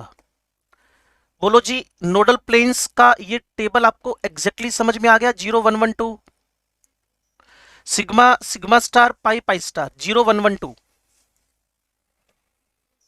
लो जी, अब हम क्या करेंगे, बॉन्ड ऑर्डर निकालेंगे। तो bonding minus anti bonding by 2। अगर कहीं अनपेड इलेक्ट्रॉन्स पड़े हुए बच्चे, अगर कहीं अनपेड इलेक्ट्रॉन्स पड़े हुए तो पैरामैग्नेटिक, जिसके लिए हम सारी ये मगजमारी कर रहे हैं। अगर सारे इलेक्ट्रॉन पेड हो गए तो डायमैग्नेटिक। फिर आपको बताया था कि एक डेल्टा डैश है। बच्चों ने पहले मेरे को सपोर्ट कर दिया उस मामले में, कहते जी सिग्मा और सिग्मा स्टार पीछे चले। एक था सिग्मा, एक था डेल्टा, एक था delta dash. Delta dash destabilisation energy है। डेल्टा डैश जब भी एनर्जी बढ़ी ना बच्चे, बढ़ी बढ़ी बढ़ी, तो डिस्टेबलाइजेशन ही होएगा। तो डेल्टा डैश ग्रेटर देन क्या हो गया, डेल्टा। ये मैंने फिर समझाया बच्चों को, कुछ बच्चों को समझ नहीं आता तो पूछ लेते हैं वापस ना वो। लो जी, अब हम इलेक्ट्रॉन भरने पे जा रहे हैं, ध्यान से सुनो, गलती से नजर मत हटा लेना। ये मेरे पास मोलिकुलर ऑर्बिटल डायग्राम है, किसके लिए, up to nitrogen. Up to nitrogen का मतलब क्या हुआ, sum of electrons 14, up to 14, up to 14, up to 14, ठीक है जी, 14 या इससे नीचे अप टू 14। तो sigma sigma S S mix हुए, sigma sigma star, two S mix हुए, सिग्मा सिग्मा स्टार, पी के 3 मिक्स हुए। और आपको क्या बताया था, जितने मिक्स होंगे उतने नहीं बनेंगे। तो 6 मिक्स हुए, 6 ही नहीं बन गए। वापिस, how many orbitals are mix together, 1s with 1s 2 sigma sigma star, 2s with 2s sigma sigma star, 2p with 2p, 2p मतलब 2p shell, subshell, 3 orbitals in each case, 3 plus 3 6 and new orbitals are 6। अब बात सुनो, अगर pz internuclear axis है तो उन्होंने क्या बनाया, सिग्मा, एक सिग्मा स्टार। और अगर xy xy xy inter nuclear axis नहीं है तो क्या बनाएंगे, पाई पाई पाई स्टार पाई स्टार। तीसरी बार, नीचे वाला तो समझ में आ गया होगा। ये मेरे पास तीन पी हैं, इनकी आपस में मर्जिंग हुई according to the MOT molecular orbital theory. मान लो इंटरन्यूक्लियर एक्सिस 2pz है, तो इन्होंने क्या बनाना है सिग्मा सिग्मा, बाकी इन दोनों ने क्या बनाना है पाई पाई। तो अप टू 14 पाई, फिर सिग्मा, फिर पाई स्टार, फिर sigma star. It is pi pi sigma pi star and then sigma star. इसके पीछे भी लंबी स्टोरी है, लेकिन अब उसकी डेप्थ पकड़ने की कोशिश मत करो। अप टू 14 पाई नीचे है, बस इतना याद रखो। और जैसे अबो 14 चलोगे तो फिर बस इतना इंटरचेंज होएगा। उसके लिए हमारे पास टाइम ही नहीं बचा, नहीं तो कम से कम इसके लिए 7-8 मिनट चाहिए इंटरमिक्सिंग समझाने के लिए। जब एक बार आईटी में क्वेश्चन आया, उसको पीएमटी में कैरी फॉरवर्ड कर लिया इन लोगों ने। क्लियर ना? क्या था? कंसीडर मिक्सिंग, तो वो अप टू 14 है। विदाउट कंसिडरिंग द मिक्सिंग, तो सबका ऑर्बिटल डायग्राम कुछ ऐसा बनेगा जिसके अंदर 1s mix together, done. Sigma sigma star, 2s mix together, sigma sigma star. और ये देखो सिग्मा नीचे पाई पाई, और पहला बॉन्ड तो सिग्मा ही बनता है ना बच्चे, लेकिन अप टू 14 पहला बॉन्ड पाई पाई बन रहा है। क्यों बन रहा है? इसके पीछे रिस्पॉन्सिबल होती है एमओटी के मोलिकुलर ऑर्बिटल बनने के बाद की मिक्सिंग। तो इसलिए मैंने साफ लिखा ऊपर, विदाउट मिक्सिंग कौन है? 14 से ऊपर, 14 से अबो। तो इसलिए आपको नटशेल आधे मिनट की बात सीखनी है, सिर्फ हाफ मिनट की। कौन सी वाली? अगर इलेक्ट्रॉन्स का सम 14 है, 14 से नीचे है, तो pi pi sigma pi star sigma star है। और अगर ये अबो 14 विदाउट मिक्सिंग है, तो जो बॉन्ड जैसे बनना चाहिए वैसे ही बन रहा है। पहले बॉन्ड कौन सा बनता है आप ही ने बताया था, और मैंने आपको बताया था वीबीटी में। पहला बॉन्ड कौन सा बनता है? सिग्मा। फिर कौन सा बनता है? पाई पाई, फिर पाई स्टार, फिर सिग्मा स्टार। तो इतना सा फर्क है बस। और उसकी भी डेप्थ है, जिसको मैंने हल्की सी कोशिश की आपको बताने की, लेकिन टाइम लैग की वजह से मैं अभी डील नहीं कर रहा, क्योंकि अभी 2-3 बातें मेरी पेंडिंग है इसके अंदर। सुनो जी, अगर मेरे को इसके अंदर बॉन्ड ऑर्डर सीखना है, तो सबसे पहले मैंने हाइड्रोजन लिखा। अब कूल हो जाओ, अब आराम से सारी चीजें डन हो जाएंगी। हाइड्रोजन में टोटल सम ऑफ इलेक्ट्रॉन कितने? 2। अकॉर्डिंग टू हर्ट्ज रूल भर दो, दोनों इलेक्ट्रॉन यहां भर दिए। What should be the bond order? Bonding minus anti bonding by 2, 1 bond order. Is it PM और DM? All electrons are paired, so it is DM. दूसरी बार बोल रहा हूं, मुझे H2 मॉलिक्यूल्स का एमओटी बनाना है, मोलिकुलर ऑर्बिटल डायग्राम बनाना है। कहते जी इलेक्ट्रॉन्स भरो, मैंने कहा टोटल कितने? 2। दोनों इलेक्ट्रॉन सिग्मा में भर दिए। कहते मुझे H2 प्लस बनाना है, मैंने कहा इलेक्ट्रॉन तो एक ही है, वो भी सिग्मा में भरा गया। बॉन्ड ऑर्डर क्या हो गया? हाफ। कहते मुझे H2 माइनस बनाना है, मैंने कहा जी 3 इलेक्ट्रॉन हो गए, अब 1 2 3। ये देखो sigma 1s2 sigma star 1s। कहते बॉन्ड ऑर्डर निकालो, मैंने कहा बीएमओ में तो एबीएमओ में 1, बॉन्ड ऑर्डर क्या आ गया? हाफ। अब बच्चे कहते हैं सर जिसका बॉन्ड ऑर्डर सेम है, जिसका बॉन्ड ऑर्डर सेम है, जिसका बॉन्ड ऑर्डर सेम है उसकी स्टेबिलिटी सेम। मैंने कहा ना, रूल ऐसा नहीं है। जिसका bond order same, you should see the electrons in ABMO also. अगर बॉन्ड ऑर्डर सेम है, हाफ हाफ। अगर बॉन्ड ऑर्डर सेम है तो आपको इलेक्ट्रॉन्स देखनी चाहिए, अगर एबीएमओ में तो वो क्या हो जाएगा? अनस्टेबल, जिसका नाम ही एबीएमओ है यार, anti bonding molecular orbital. Electrons अगर एंटी बॉन्डिंग में, तो भाई H2 माइनस में इलेक्ट्रॉन कहां पड़े हुए थे? एबीएमओ में। क्लियर है? अब एक छोटी सी बात जो पेपर में आ रखी है वो आपको बता दूं, मुझे C2 का मोलिकुलर ऑर्बिटल डायग्राम सीखना है। C2 का, पहले B2 का भी सीख लो। B2 में टोटल इलेक्ट्रॉन कितने हैं? 10। सोचो कितना बड़ा बड़ा लिखा था बच्चों के लिए वाली बात। B2 में टोटल इलेक्ट्रॉन कितने? 10। 2 इलेक्ट्रॉन यहां भर दिए, 2 यहां भर दिए, तो कौन कंप्लीट हो गया आपका? Sigma sigma star. आगे बढ़ू, चलो सिग्मा स्टार 2s 6 हो गए, सिग्मा 2s और सिग्मा स्टार 2s 8 इलेक्ट्रॉन हो गए। यहां पीछे जाना चाहते हो? टोटल 10, 2 2 2 2। तीसरी बार 2 2 2 2, 8 हो गए। नाउ 10 करने के लिए कहां आना पड़ेगा? According to the Hertz maximum multiplicity. 2 यहां भर गए, 2 यहां भर गए। अब यहां एक एक इलेक्ट्रॉन भरोगे, कौन सा रूल लगाओगे? Hertz maximum multiplicity. जब आप डीजेनरेट ऑर्बिटल को भरते हो ना बच्चे, तो एक एक इलेक्ट्रॉन कैसा होना चाहिए? Unpaired unpaired. वापस बोलूं क्या? अगर आप 10 इलेक्ट्रॉन्स B2 में फिल कर रहे हो, तो 2 इलेक्ट्रॉन्स आपने नीचे सिग्मा सिग्मा स्टार में भर दिए। नाउ हैव तो 2 इलेक्ट्रॉन्स पेंडिंग, वो किस में भरे गए? पाई पाई में। अब मेरे पास इनका कैंसलेशन तो हो गया बॉन्ड ऑर्डर में। अब बॉन्ड ऑर्डर इसका क्या आ गया? एग्जैक्टली 1। उसने कहा जी बॉन्ड ऑर्डर 1 आया, इट शुड बी सिग्मा। मैंने कहा ना ना ना ना ना, सिग्मा नहीं। आप इलेक्ट्रॉन्स अगर चेक करोगे तो ये कैंसिल ये कैंसिल ये कैंसिल ये कैंसिल, दोनों इलेक्ट्रॉन कहां पड़े हैं? पाई में। तो इसका बॉन्ड ऑर्डर जो 1 आया है वो कौन सा बॉन्ड आया है? Pi bond. अब सोचो, कभी भी पहला बॉन्ड पाई नहीं बनता है, लेकिन B2 में पहला बॉन्ड कैसा बना हुआ है? पाई।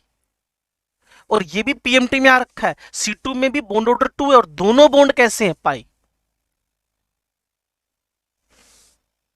ये पीएमटी का क्वेश्चन है बच्चे, क्लियर? अभी करंट सीरीज का ही है, 19-20 का। Clear? What is a bond order of C2? 2। And type of bonds बच्चे कहते इसमें क्या है? Bond order is 2, 1 is sigma, second is pi. But C2 में बॉन्ड ऑर्डर कैसा है? 2, और दोनों बॉन्ड कैसे हैं? पाई। रट्टा मारना है, मैंने तो नहीं कहा। ऊपर देख लो, इलेक्ट्रॉन जा किस में रहे? पाई ऑर्बिटल्स में। क्यों जी? लो जी, लास्ट एंड फाइनल एक ट्रिक के साथ चैप्टर की एंडिंग। हाईएस्ट 1 से 2 मिनट, हाईएस्ट 1 से 2 मिनट, फिर चैप्टर की एंडिंग। ये एक ट्रिक है बॉन्ड ऑर्डर निकालने की, सुपर ट्रिक है। सबसे पहले समझ लो कि अगर आपके पास 14 इलेक्ट्रॉन्स हैं, नाइट्रोजन, अगर आपके पास 14 इलेक्ट्रॉन्स हैं, तो बॉन्ड ऑर्डर क्या है जी? 3। बॉन्ड ऑर्डर क्या है जी? 3। किसके रिस्पेक्ट में? नाइट्रोजन के रिस्पेक्ट में बात हो रही है। ठीक है, सारे मोलिक्यूल निकल आएंगे, B2C2 जो भी तुम्हें दिखेगा, डायटोमिक, हिट्रो, होमो, सब। अब एक लाइन सुन लो, यहां कहानी खत्म हो सकती है 30 सेकंड में। अगर किसी में एक इलेक्ट्रॉन घट जाए या बढ़ जाए, ईदर 1 इलेक्ट्रॉन इंक्रीजेस और decreases, but bond order is always decreases by half. मैं आपको ट्रिक सिखा रहा हूं कि पीछे वाला कॉन्फ़िगरेशन भी नहीं लिखना पड़ेगा। अगर किसी का सिंगल इलेक्ट्रॉन डीज या इंक्रीज कर जाए, तो bond order is always decreases by half. कहते जी एग्जाम्पल देके बताओ। मैंने कहा जी इस सीन को देखो, सारी बातें समझ में आ जाएंगी। सबसे पहला फोकस मैं नाइट्रोजन पे कर रहा हूं। What is the number of electron? 14, bond order 3। अब 14 अगर 15 हो जाए, तो एक इलेक्ट्रॉन बढ़ गया, बॉन्ड ऑर्डर हाफ से डिक्रीज कर गया। एक और सैंपल, 14 फिर 14 हो गया, तो बॉन्ड ऑर्डर 3 आ गया। 14 12 हो गया C2 में, 14 12 हो गया, तो कितने इलेक्ट्रॉन घट गए? 2। 2 इलेक्ट्रॉन मतलब हाफ हाफ। 1 बॉन्ड ऑर्डर क्या कर गया? डिक्रीज। चलो एक और सैंपल, 14 17 हो गया। O2 में इलेक्ट्रॉन कितने? 8 plus 8 plus 1 17। How many electrons are increases? 3। Each electron पे कितना बॉन्ड ऑर्डर घटता है? हाफ। 2 पे 5 का टेबल पढ़ो, 1.5 का टेबल पढ़ो, 2 इलेक्ट्रॉन से 1, और 3 इलेक्ट्रॉन से बॉन्ड ऑर्डर कितना डिक्रीज कर गया? 1.5। एक और सैंपल, मेरे पास इलेक्ट्रॉन्स का नंबर 15 आ गया 14 से। 14 का बॉन्ड ऑर्डर क्या है? 3। 14 का बॉन्ड ऑर्डर क्या है? 3। 15 का बॉन्ड ऑर्डर क्या होएगा? एक इलेक्ट्रॉन कम हुआ है या बढ़ा है, बॉन्ड ऑर्डर ऑलवेज हाफ से क्या करना है? डिक्रीज।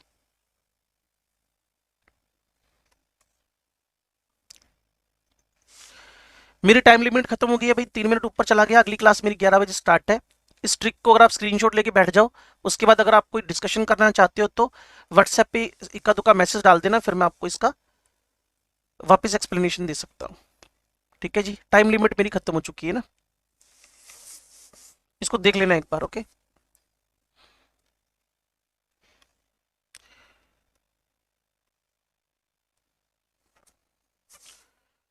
चलो जी मिलते हैं फिर इस अगले चैप्टर के साथ।